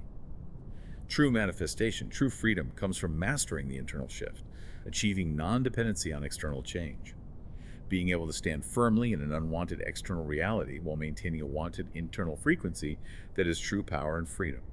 Outro. At this point, you know more than enough. The knowledge is here. These pages, this discussion, they act as a mirror. As you evolve, the insights within them will evolve with you. This journey isn't about achieving perfection, that's an illusion of the old frequency. It's simply about remembering who you truly are more often. When reality seems challenging, when it feels one step ahead, come back to your inner knowing. Come back to the frequency of already having. Come back to yourself. Yeah, this deep dive has really illuminated that fundamental truth. You are the ultimate cause, never the effect. The world, the collective, the old frequency, it will constantly try to gaslight you, won't it? Try to convince you that external circumstances dictate your outcomes, that it's about the money, the right strategy, other people's actions, the economy. Do not fall for it. That's the final admonition. Refuse to make idols out of effects. Refuse to grant power to the shadows on the wall. Refuse to forget that the true cause, the only cause, resides within you, your state of consciousness. When you reclaim that truth, fully and unapologetically, everything else begins to align. Not because the external world gave you anything, but because you stopped chasing shadows and finally stood firmly as the source. Remember, it's not the market, it's not the economy, it's not the algorithm, the client, the partner, or the timing. It is you. It has only ever been you. The only true thing that exists in this universe is consciousness. That is all you truly have, and it is all you will ever need. Now go and outsmart reality.